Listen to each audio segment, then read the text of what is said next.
Assalamualaikum warahmatullahi wabarakatuh. Perkenalkan, nama saya Rian Yudhistira, mahasiswa teknokrat jurusan informatika. Pada kesempatan kali ini saya akan membahas tentang jenis jaringan komputer dan topologi jaringan.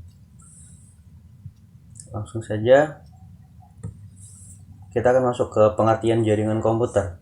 Jaringan komputer adalah sebuah jaringan yang dihubungkan secara elektronik antar komputer untuk saling berkomunikasi dengan bertukar data dan berbagi sumber daya satu sama lain.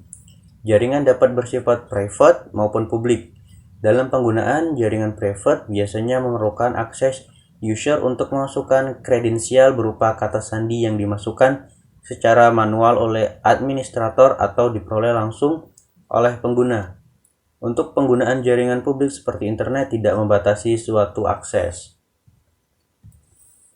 Selanjutnya adalah jenis-jenis jaringan komputer. Jenis jaringan komputer yang pertama adalah PAN atau Personal Area Network. Pengertian jaringan komputer PAN adalah jaringan komunikasi dalam jarak dekat di mana menghubungkan satu perangkat dengan lainnya.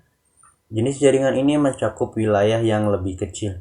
Misalnya saja pada kantor dan rumah, biasanya banyak digunakan hanya untuk keperluan internet serta printer. Kemudian jaringan yang kedua yaitu jaringan LAN atau Local Area Network. Jaringan LAN berfungsi untuk menghubungkan perangkat jaringan dalam kondisi jangkauan yang relatif kecil. LAN merupakan salah satu tipe jaringan komputer yang umum dijumpai. Contoh penerapan jaringan LAN yaitu sistem jaringan pada sekolah, kantor, maupun rumah. Selanjutnya yaitu CAN atau Campus Area Network. Pengertian jaringan komputer CAN adalah jaringan yang menghubungkan aneka perangkat dan komputer dalam sebuah instansi pendidikan seperti sekolah, kampus, universitas, dan lain sebagainya.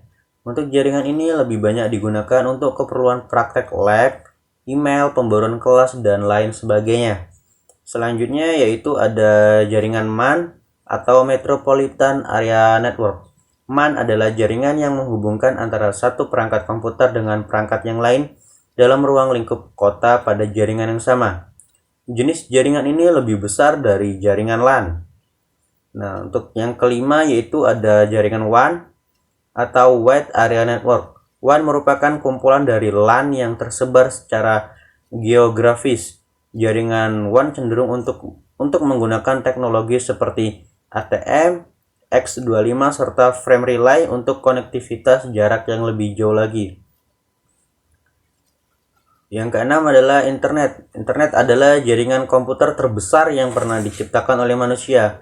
Ruang lingkup dari internet mencakup hampir seluruh penjuru dunia. Siapapun dapat mengakses berbagai sumber informasi dalam berbagai perangkat komputer seperti PC, smartphone, laptop, tablet, TV, dan lain sebagainya. Yang terakhir yaitu VPN atau Virtual Private Network. VPN merupakan salah satu solusi untuk menyediakan koneksi internet yang lebih aman. VPN dapat membuat jalur aman untuk kebutuhan transmisi data. Nah, selanjutnya kita akan masuk ke poin yang selanjutnya yaitu tentang pengertian topologi jaringan komputer. Topologi jaringan komputer adalah metode atau cara yang digunakan agar bisa menghubungkan satu komputer dengan komputer lainnya. Struktur atau jaringan yang digunakan untuk menghubungkan satu komputer dengan komputer lainnya bisa dengan menggunakan kabel ataupun nirkabel. Nah, selanjutnya yaitu adalah jenis-jenis topologi jaringan komputer. Nah, untuk jenis topologi yang pertama ini ada topologi bus. Topologi bus merupakan topologi yang mempunyai kabel tunggal yang masing-masing workstation-nya dan server saling terhubung. Kelebihan dari topologi bus sendiri yaitu ketika melakukan pengembangan jaringan dan workstation baru akan tetapi tidak mengganggu workstation yang lain. Kekurangan yang dimiliki adalah ketika kabel mengalami kerusakan atau putus, maka akan mengalami gangguan pada seluruh jaringan. Topologi bus ini dinamakan topologi bus karena susunannya seperti kursi pada bus. Selanjutnya adalah topologi ring atau cincin. Topologi ini merupakan topologi yang terbentuk ketika semua perangkat telah terhubung hingga menyerupai cincin atau berpola lingkaran. Jadi setiap workstation akan menerima informasi dari satu perangkat ke perangkat lain. Kelebihan dari topologi ring adalah tidak akan terjadi collision atau tabrakan antar data. Sedangkan kekurangan dari topologi ini adalah jika salah satu node mengalami permasalahan, maka keseluruhan jaringan akan mengalami gangguan.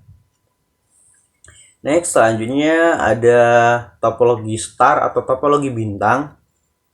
Topologi ini merupakan topologi yang masing-masing workstation-nya memiliki jalur yang terhubung langsung melalui server atau hub. Kelebihan dari topologi ini adalah jika salah satu workstation mengalami gangguan, maka tidak semua jaringan akan mengalami hal yang sama, dikarenakan setiap workstation memiliki jalur atau kabel sendiri. Kelemahan dari topologi star adalah membutuhkan biaya yang besar, karena membutuhkan sumber daya kabel yang lebih banyak. Selanjutnya yang keempat yaitu adalah topologi tree atau pohon. Topologi ini merupakan gabungan dari topologi star dan bus. Topologi jaringan ini menyerupai bentuk akar pohon, yang dapat dibilang hanya perangkat hub saja yang terhubung langsung menuju bus pohon dan setiap hub berfungsi sebagai akar dari pohon. Kelebihan dan kekurangan dari topologi tree sama dengan topologi bus dan star. Namun dengan menggunakan jaringan pohon ini atau hybrid mendukung adanya perluasan jaringan yang lebih baik. Yang selanjutnya adalah topologi mesh. Topologi mesh sering dipakai ketika terdapat suatu kondisi di mana tidak adanya hubungan komunikasi yang terputus secara absolut antar node dalam sebuah jaringan komputer. Antar perangkat akan terhubung secara langsung selama masih dalam jaringan sama. Kelebihan dari topologi mesh adalah komunikasi antar komputer yang lebih cepat serta keamanan yang lebih terjamin. Kekurangan dari topologi mesh adalah memerlukan biaya yang lebih besar dalam penyediaan kabel.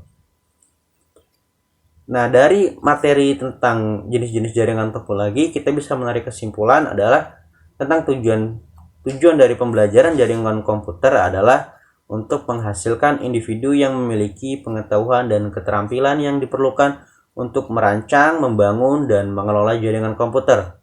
Individu yang memiliki keterampilan jaringan komputer memiliki peluang yang lebih besar untuk mendapatkan pekerjaan yang berkaitan dengan jaringan komputer, seperti administrator jaringan, teknisi jaringan, ataupun insinyur jaringan.